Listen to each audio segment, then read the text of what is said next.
La première épître de Paul aux Corinthiens, chapitre 15. Je vous rappelle, frères, l'évangile que je vous ai annoncé, que vous avez reçu, dans lequel vous avez persévéré, et par lequel vous êtes sauvés, si vous le retenez tel que je vous l'ai annoncé. Autrement, vous auriez cru en vain. Je vous ai enseigné avant tout, comme je l'avais aussi reçu, que Christ est mort pour nos péchés, selon les Écritures, qu'il a été enseveli et qu'il est ressuscité le 3e jour, selon les Écritures, et qu'il est apparu à Céphas, puis aux 12. Ensuite il est apparu à plus de 500 frères à la fois, dont la plupart sont encore vivants et dont quelques-uns sont morts. Ensuite il est apparu à Jacques, puis à tous les apôtres.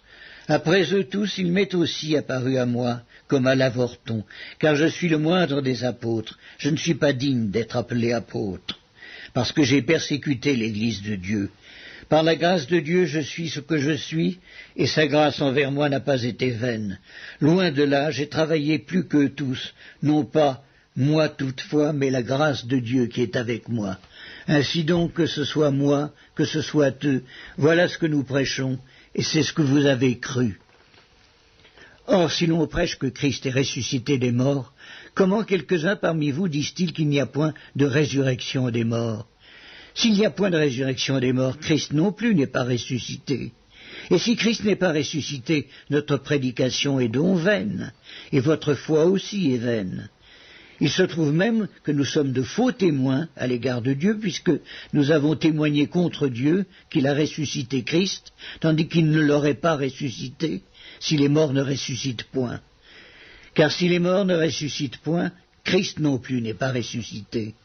Et si Christ n'est pas ressuscité, votre foi est vaine. Vous êtes encore dans vos péchés, et par conséquent aussi, ceux qui sont morts en Christ sont perdus. Si c'est dans cette vie seulement que nous espérons en Christ, nous sommes les plus malheureux de tous les hommes.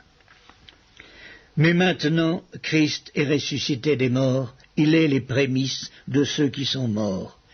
Car puisque la mort est venue par un homme, c'est aussi par un homme qu'est venue la résurrection des morts. Et comme tous meurent en Adam, de même aussi tous revivront en Christ, mais chacun en son rang.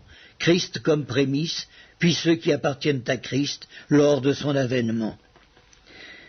Ensuite viendra la fin, quand il remettra le royaume à celui qui est Dieu et Père, après avoir détruit toute domination, toute autorité et toute puissance. Car il faut qu'il règne jusqu'à ce qu'il ait mis tous les ennemis sous ses pieds.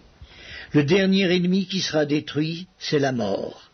Dieu, en effet, a tout mis sous ses pieds, mais lorsqu'il dit que tout lui a été soumis, il est évident que celui qui lui a soumis toutes choses est excepté.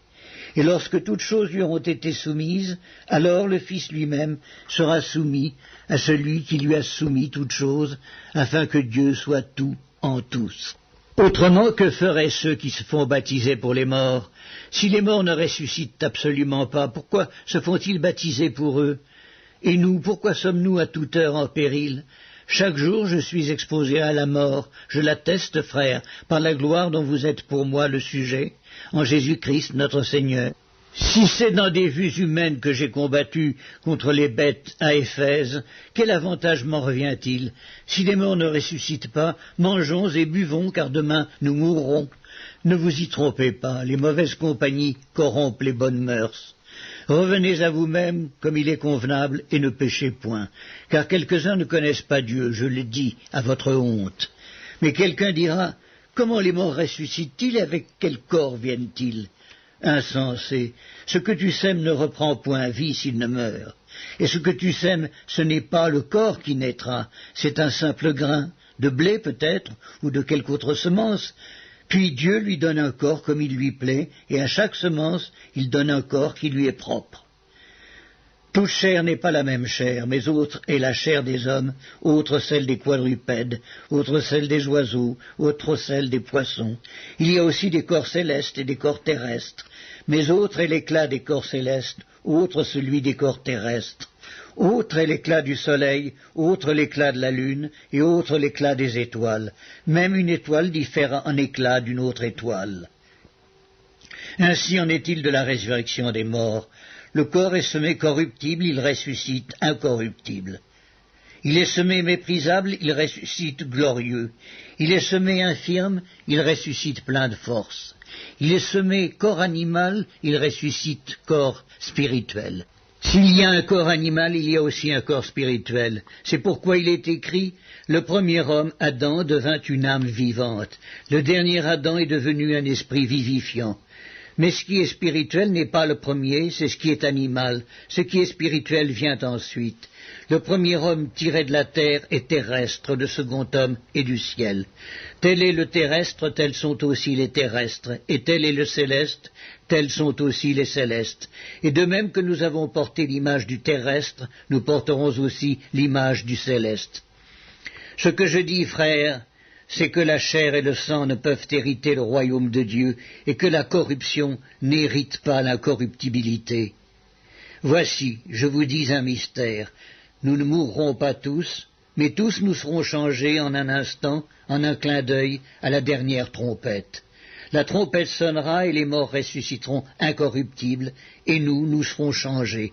Car il faut que ce corps corruptible revête l'incorruptibilité, et que ce corps mortel revête l'immortalité. Lorsque ce corps corruptible aura revêtu l'incorruptibilité, et que ce corps mortel aura revêtu l'immortalité, alors s'accomplira la parole qui est écrite. La mort a été engloutie dans la victoire. Ô mort, où est ta victoire? Ô mort, où est ton aiguillon? L'aiguillon de la mort, c'est le péché, et la puissance du péché, c'est la loi. Mais grâce soit rendue à Dieu qui nous donne la victoire par notre Seigneur Jésus-Christ. Ainsi, mes frères bien-aimés, soyez fermes, inébranlables, travaillant de mieux en mieux à l'œuvre du Seigneur, sachant que votre travail ne sera pas vain dans le Seigneur.